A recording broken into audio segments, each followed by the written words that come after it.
Bueno, yo le voy a pedir a él mismo que se presente, porque tiene un apellido un poco raro, ¿no? Bernardo Basombrío, ¿no es cierto? Así es, Bernardo Basombrío, periodista agropecuario, siempre vinculado al sector del campo y, bueno, autor de un libro no positivo, como dijiste recién.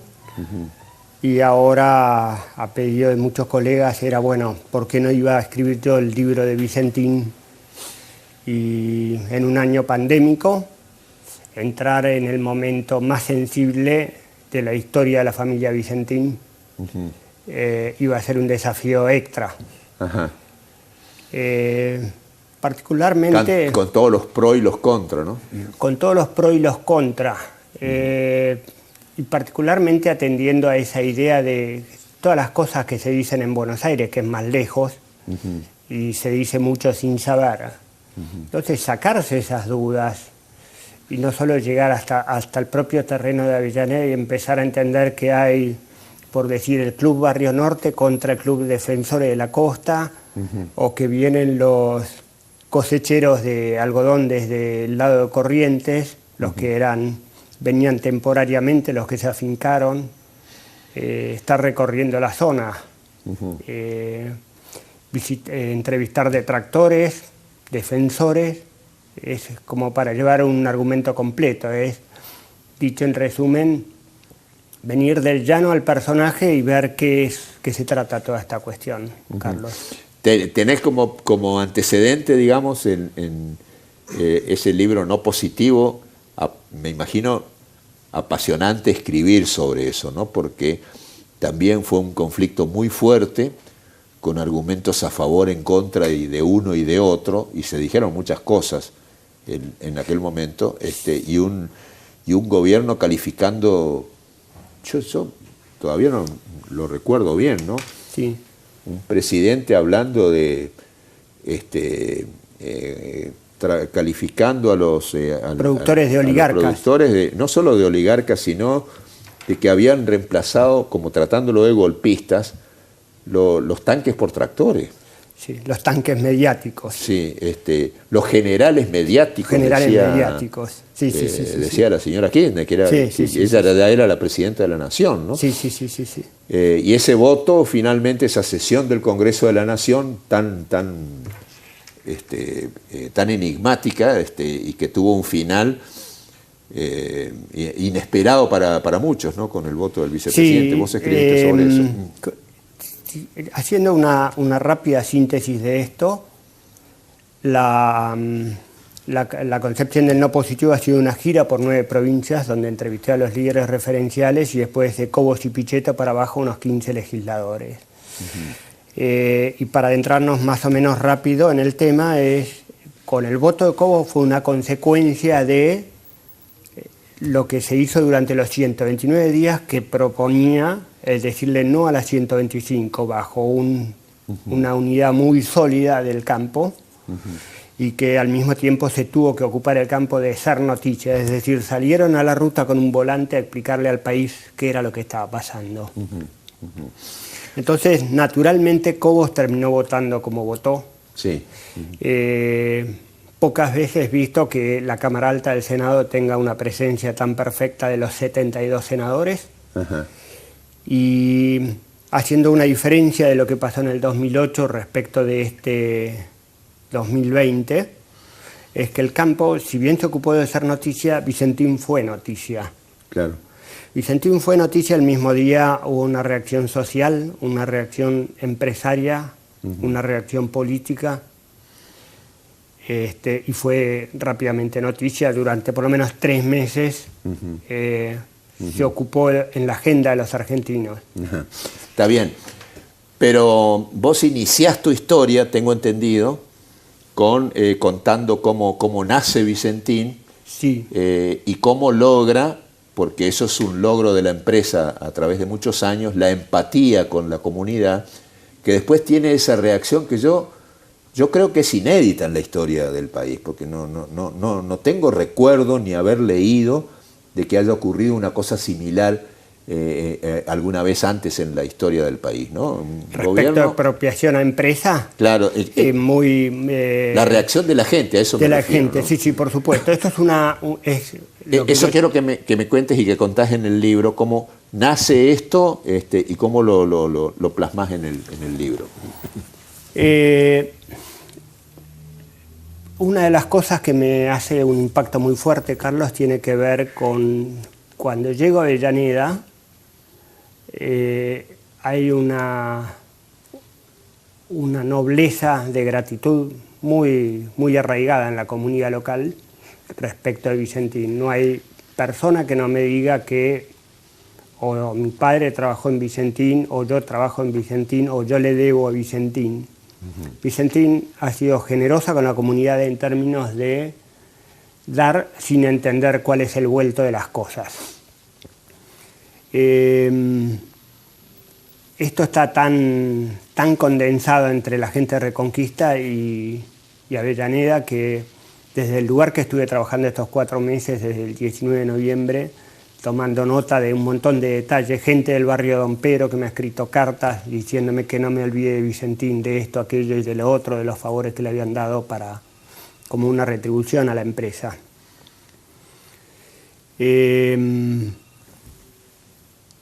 Todas las mañanas a las 6 de la mañana me voy levantando y tengo una vista desde la ventana desde la casa que estoy ocupando. Y a las 7:20 de la mañana llega un hombre en bicicleta, se apoya con un pie en el cordón y se queda más o menos como en posición zen, mirando cómo sale el sol.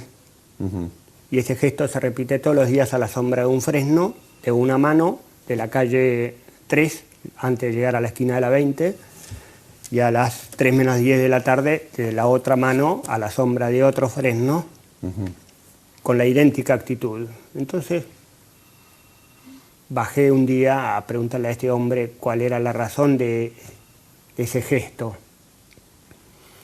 Entonces me dice, no,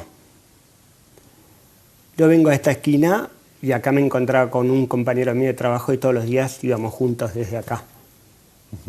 Y además me tomo estos 10 minutos para llegar puntual a mi trabajo, que es en la otra cuadra, allá.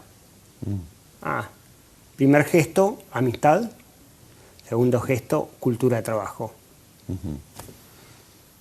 Le pregunto, ¿qué me puede decir de Vicentín, que estoy haciendo un trabajo al respecto?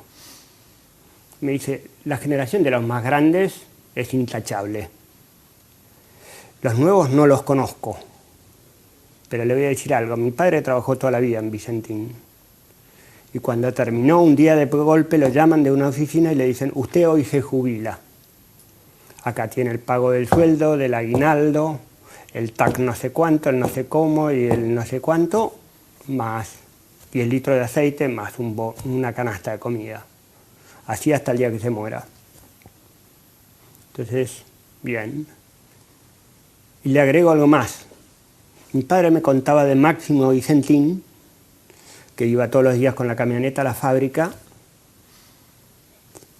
y un día un obrero que se lo cruzaba todos los días en bicicleta le dice, vamos, que lo llevo para su casa. Que sí, que no.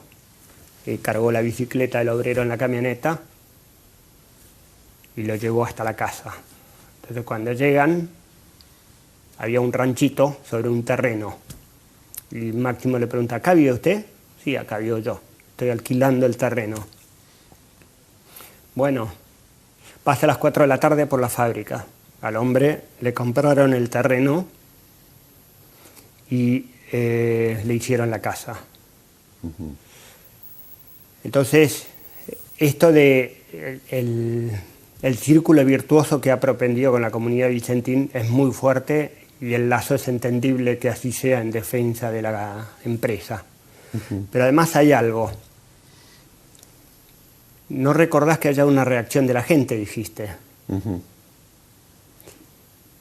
Hasta que no te dicen desde afuera qué es aquello que te distingue, no entendés de qué estamos hablando cuando hablan de uno mismo. Entonces, Argentina necesita muchas Avellanedas, así como hay arroyitos con Arcor y los Pagani, o con la aceitera General Dehesa con los Urquía. necesitamos que eso se multiplique.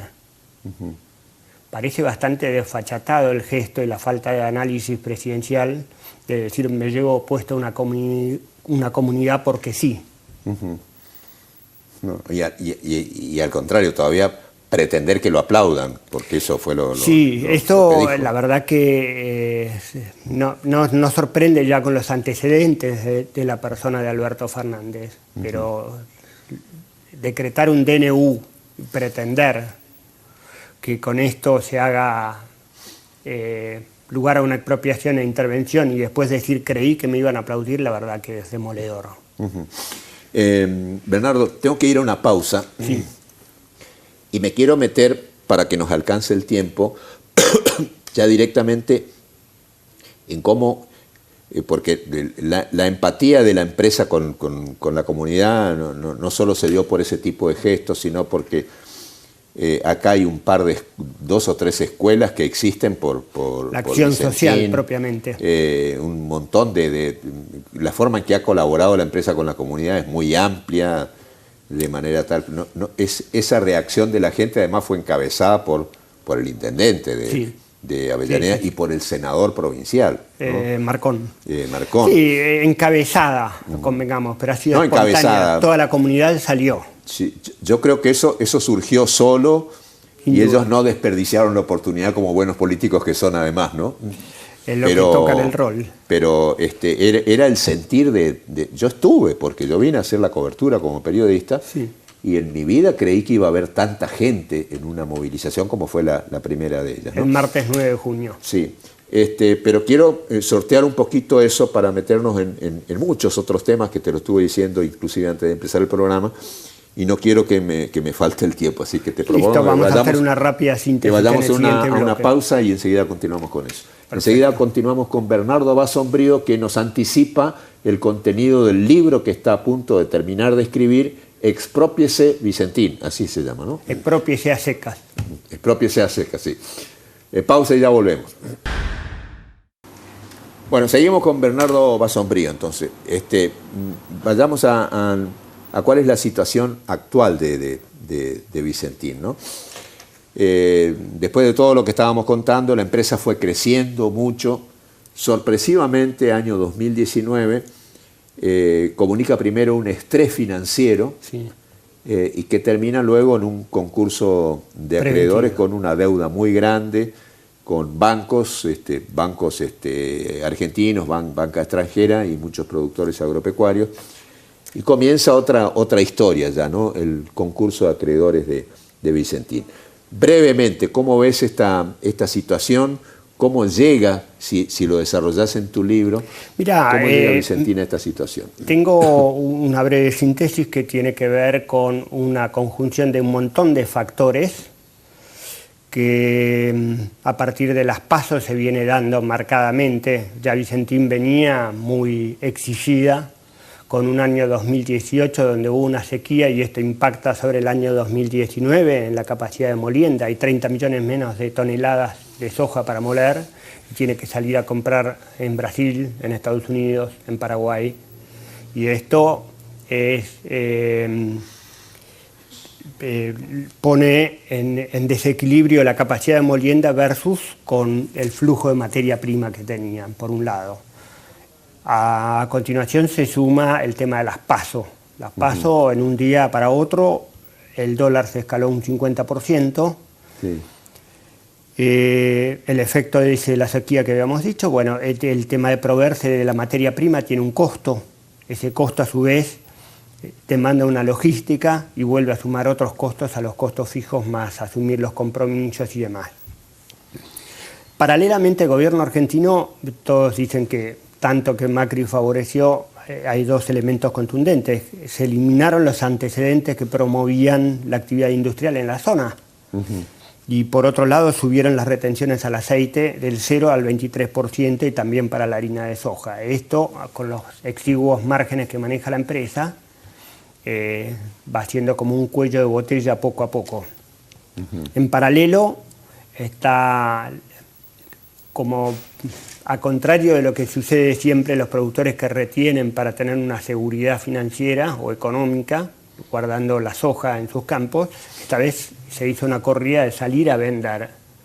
Y esto de salir a vender también tuvo una demanda de mucho dinero. Porque se venía el aumento de las retenciones. Porque se venía el aumento de las retenciones y la seguridad que podía dar el gobierno siguiente no era con la que se contaba ese momento. Volvía el kirchnerismo. Volvía el kirchnerismo, exactamente. Entonces, todo ese combo de cosas fue de a poco minando los ingresos. Por otra parte, tenían acordado un crédito con el Rabobank, pero el desembolso quedó sujeto al tema de las PASO, que al final se retiró y no pudieron contar con eso. Es otro ítem importante a contar, porque eso les permitía afrontar los compromisos, comprar, mantener la actividad de molienda.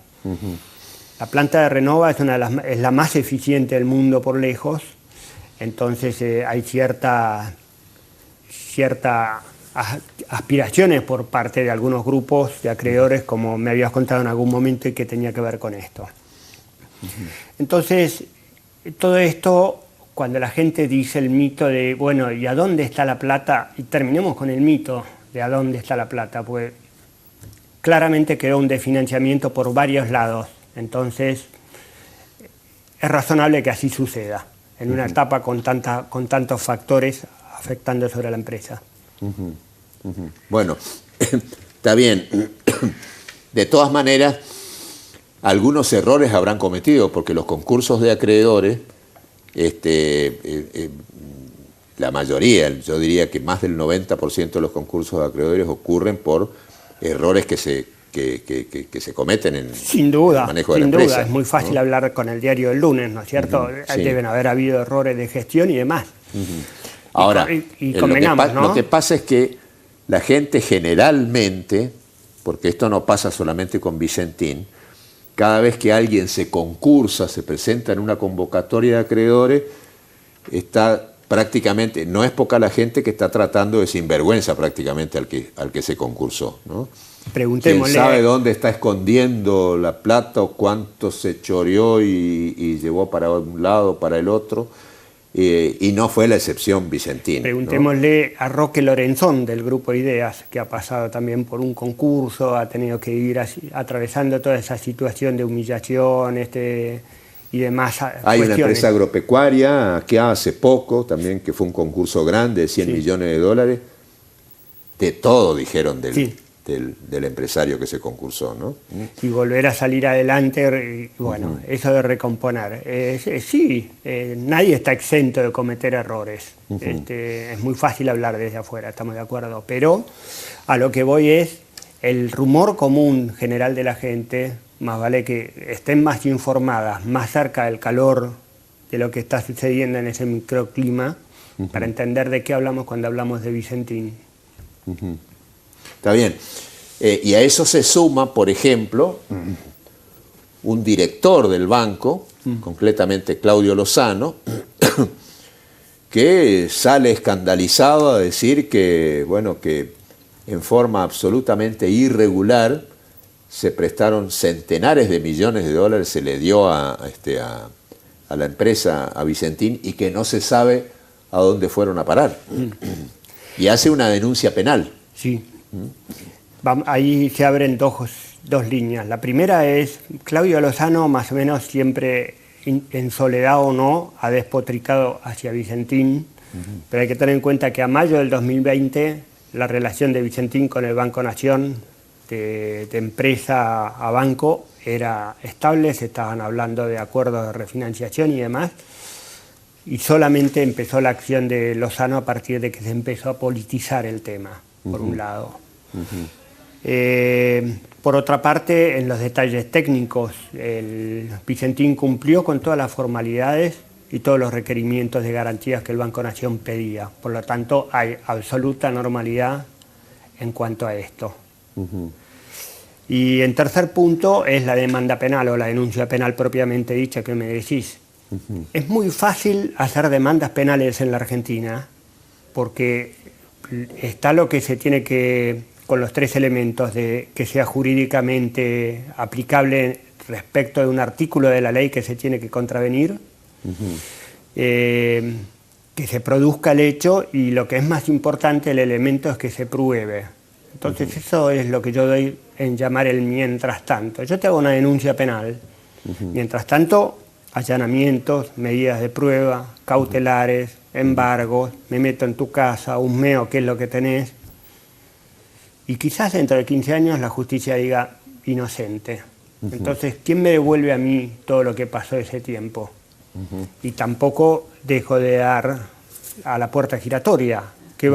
¿Cuánto tiempo llegue de acá al fin del periodo de exclusividad, cuando se cierre una etapa decisiva del concurso? Es cuántos ataques más va a tener que pasar la empresa en soledad. Bueno, yo tengo que hacer otra pausa que va a ser la última. Bien. Y después nos vamos a meter en el último bloque del programa, porque quiero seguir hablando de todas estas cosas. Esto provocó, todo esto que pasó, por supuesto, en el directorio de la empresa, lo que significó todo esto. Además del problema económico, financiero, que una empresa de tantos años, porque no se trata de una empresa que nació 5 años antes y termina con esta crisis económica, sino una empresa que tenía 90 años, ¿no? Que había venido creciendo todo el tiempo, y encontrarse con esto provocó un verdadero drama en la familia. Drama que terminó con la muerte de uno de esos directores, ¿no? Sí. De los principales, Sergio Nardelli. Y un poco de eso quiero hablar, ¿no? Sobre qué es lo que investigaste y qué es lo que vas a poner en el libro sobre las familias que controlan Vicentín. Bien. Inmediatamente después de la pausa seguimos con esto. Bueno, tengo varios mensajes que no los podía leer porque estaba tan concentrado en lo tuyo que no me daba cuenta de que estaba sonando aquí el teléfono. Saludos a Basombrido de parte de Antonio Machuca. Muy bien. Suerte con su libro. Felicitaciones y gracias, Bernardo, por intentar conocernos y buscar las razones profundas de nuestro ser y las raíces que nos hacen compartir tanta historia y afectos con Vicentín, dice otro oyente. A ver,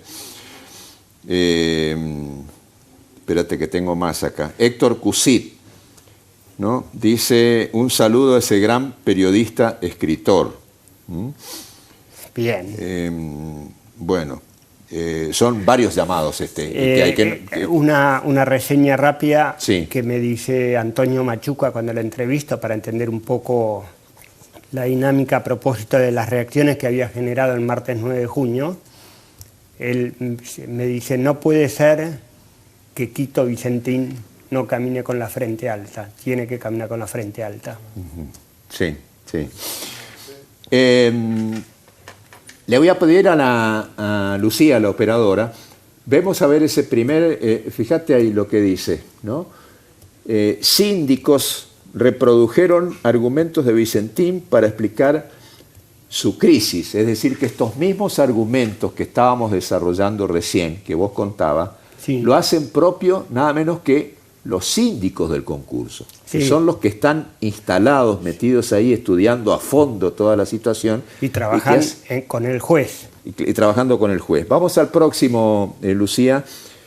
Este es otro informe. Vicentín con superávit en febrero, es decir, rinde cuenta de cómo no me acuerdo en este momento la cifra, ¿no? Pero de las ventas, de los costos y del margen que le quedó de ganancia. Es decir, todo esto está indicando que el concurso de acreedores está marchando bastante bien, lo cual no quiere decir que el tema esté solucionado, ¿no? Pero está marchando bien, ¿no? Y hay que recordar que todo concurso de acreedores tiene como finalidad tratar de evitar la quiebra de la empresa y de salvarla a la empresa. Y es por esa razón que te pregunto, te pido tu opinión ante esta situación. ¿Qué explicación le encontrás a que exista una comisión de diputados provinciales acá en la provincia, ¿no? Empeñados en desconocer esto, no solo en desconocer esto, sino que siguen insistiendo con que intervenga el Estado Nacional, el Estado Provincial, que eche a todos los directores, en fin. El barrio de Rosario. Las preguntas esas respuestas van a aparecer en el barrio de Rosario desarrolladas en el libro. Que esté Del Frade, que esté Rubeo atrás, y además agitando, como siempre, denuncias penales que van a terminar en nada, que es el gran juego de la política. Yo hago una denuncia penal y él mientras tanto corre para descalificar al otro. Del Frade dice que, por ejemplo, va a escribir un libro, pero estar instalado 4 meses acá da otros fundamentos, da otra apreciación, después ir y escucharlo a Del Frade, y después escucharlo a Rubeo, y después escucharlo a Santiago Cafiero, suma un espectro bastante completo para entender de qué hablamos cuando hablamos de Vicentín. Entonces las respuestas a todo ese interés político que vienen desde Rosario es, y yo no sé si hay un grupo interesado en quedarse con la planta de Renova, la más eficiente del mundo. Bueno,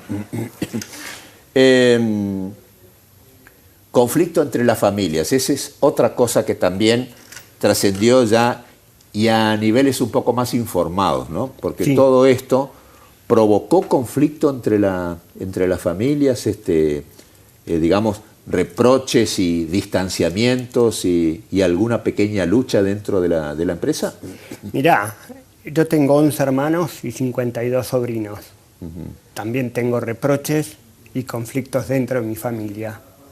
En lo que a Vicentín concierne y en función de mis convicciones personales, lo que son amarillismos y sensacionalismos para darle de comer a la prensa no son tema del libro. Preservo la intimidad de la familia como es natural, es una etapa muy dolorosa y a pesar de que me puedan contar algo, soy una tumba al respecto y de eso queda de lado. Bueno, citás, supongo allí, lo que terminó lamentablemente en la muerte de Sergio Nardelli, más conocido como el Mono Nardelli, no, yo lo que hago uno de los principales directivos, y que era prácticamente quien encabezó incluso una reunión que hubo con el presidente, con Alberto Fernández, y digamos el que ponía la cara, el que puso la cara como, digamos, casi como que principal responsable de lo que pasó. Bueno, estar en esa posición de presidente de una empresa siempre toca hacer la cara visible de los logros y las derrotas, pero es muy fácil para todo el staff que mientras acompaña está todo bien, vamos bien, y cuando están las cosas mal empiezan los reproches. Hablar con el diario El Lunes es muy fácil. De todas maneras, en el libro es trazar un semblante quién es Sergio Nardelli. Me hubiera gustado tener una conversación con él, seguramente que la hubiéramos tenido, pero nada más es trazar la figura humana. La verdad que su secretaria privada me hace una descripción de pocas veces va a encontrar una persona con esa lucidez de la que aprendió muchísimo y la velocidad con que tomaba decisiones. Esto me hizo pensar que Argentina es un gran país, como un circuito de Fórmula 1, donde toda la pista está en muy mal estado. Entonces poner a Vicentín, que es un Fórmula 1, y es natural que se vaya al pasto en algún momento. Vicentín pagó entre los años 2014 y 2019 solamente $500 millones en concepto de intereses bancarios. $500 millones. 500 millones de dólares. De intereses bancarios. De intereses bancarios. El Banco Nación, Vicentín liquida el 60% de los dólares que le ingresan por las exportaciones. Vamos a ver si Banco Nación no tiene tan buenos negocios con Vicentín. Y agitan las aguas políticas del otro lado. Entonces, ¿cuál es la posibilidad de hacer viables en la Argentina con este costo empresario? Si Vicentín pone una avícola, resulta que sale alguien por izquierda vendiendo un cajón de pollos en 500 pesos sin pagar IVA, en negro, sin todas las formalidades y los requisitos, mientras que Vicentín tiene que vender a 500 más IVA y pagar todas las formalidades, los requisitos del SENASA, bromatología, logística, frío, para que te llegue un alimento sano. No. Un ejemplo es el frigorífico Friar, cuando fue obligado prácticamente por la política llevada a cabo por el kirchnerismo a vender en el mercado interno, sí, y tener que competir con los frigoríficos consumeros. Exacto, ese donde es otro ejemplo. Altísima la evasión fiscal y un frigorífico exportador que no puede evadir ni un centavo como un frigorífico exportador. Citaste los créditos bancarios y Sí. los intereses pagados, ¿no? ¿Estás al tanto de una publicación del periodista Luis Gasulla Sí, que publicó en Twitter haber tenido acceso a un informe yo no sé si del creo que del Banco Central, y que está cajoneado por el directorio del Banco Nación, porque ese informe dice que no hay absolutamente ninguna irregularidad en los créditos otorgados por el Banco de la Nación Argentina durante la gestión de Javier González Fraga? En realidad, en ningún momento, pero tampoco durante la gestión de Javier González Fraga. Luis Gasulla publicó eso y después también dijo que se impartió una orden de no publicarlo porque dicen que en el informe tiene que aparecer algo como para justificar toda esta movida. Sí, gran trabajo el de Gasulla, con el aporte que hace a toda esta historia. Y es cierto que Vicentín cumplió con todas las formalidades y los requisitos, como dije hace un rato, y además estaba cajoneado eso, y el Banco Central a su vez hizo entender que Vicentín había cumplido. Esto es palabra del Banco Central, no son dichos de un lado y de otro, sino palabra del Banco Central. Vicentín cumplió. Una de las últimas. Sí, cómo no. Algodonera Avellaneda, ¿no? Sí, qué historia. Eso es toda otra historia, ¿no? Porque también es impresionante el acoso, el bloqueo que sufrió, como pareciera de afuera que la consigna era que había que fundirla. Bueno, esto es lo que yo digo, el mientras tanto, buscar la inanición de la empresa por todos los medios. Que Algodonera Avellaneda soportó un conflicto de 70 días por el conflicto mismo y no por buscar una mejora salarial. Entre las muchas personas que yo entrevisto, hay una que trabajó 27 años, los últimos 27 años. Él me dice que en los tiempos de Urnequian eran más difíciles y además la dirección de la empresa era mucho más rigurosa en cuanto al estricto modo de trabajar. La maquinaria no era la que es hoy y que a tal punto que cuando venía de Urnequian de visita, la fábrica quedaba impoluta y en una de esas visitas se encuentra con un almanaque de una señorita como vino al mundo. Entonces Urnequian le dice al empleado: vos estás echado. Le dieron 20 días de suspensión y al año siguiente vuelve Urnequian y reconoce al empleado en el mismo lugar. Y entonces lo hace echar definitivamente. El almanaque, por supuesto, ya no estaba. Lo que quiero decir es que con el progreso y cuando Vicentín toma en manos la conducción de Algodonera, se fueron cambiando paulatinamente todas las máquinas y hay de una tecnología tan superior que facilitó la manera de trabajar de todos los obreros, a tal punto que este hombre me dice, nos volvió mucho más vagos, más condescientes para hacer el trabajo. Con un Bluetooth en un teléfono se puede manejar una línea de montaje de la fábrica. Y hablemos también de la intervención del diputado del Frade, alentando como juez y parte la huelga, ¿no? Sí.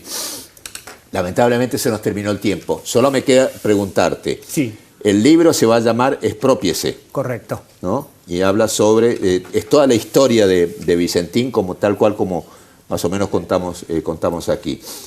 ¿Cuándo se estaría publicando esto? Espero llegar a mediados de mayo. A mediados de mayo. Bueno, la presentación del mismo, ¿pensás hacerla en Buenos Aires? Porque vos sos de Buenos Aires, vos sos porteño. Porteño, por desgracia.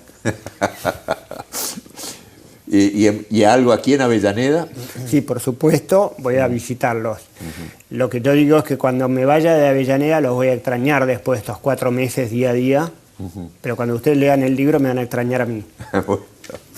Se llama Bernardo Basombrío, es periodista agropecuario, es escritor, y en breve va a presentar este libro que para terminar de escribirlo y para terminar con todos los datos vino a instalar... ¿Desde cuándo estás acá en Avellaneda? 19 de noviembre. Desde noviembre. Bueno, fue un lujo tenerte, te agradezco muchísimo tu visita. Muchas gracias a toda la comunidad de Avellaneda que han sido atentos y que me permitieron trabajar sin ningún tipo de condicionamientos. Muchas gracias nuevamente. A vos, Carlos, gracias. Nos vamos, nos reencontramos en una semana. Chau, hasta entonces, muchas gracias.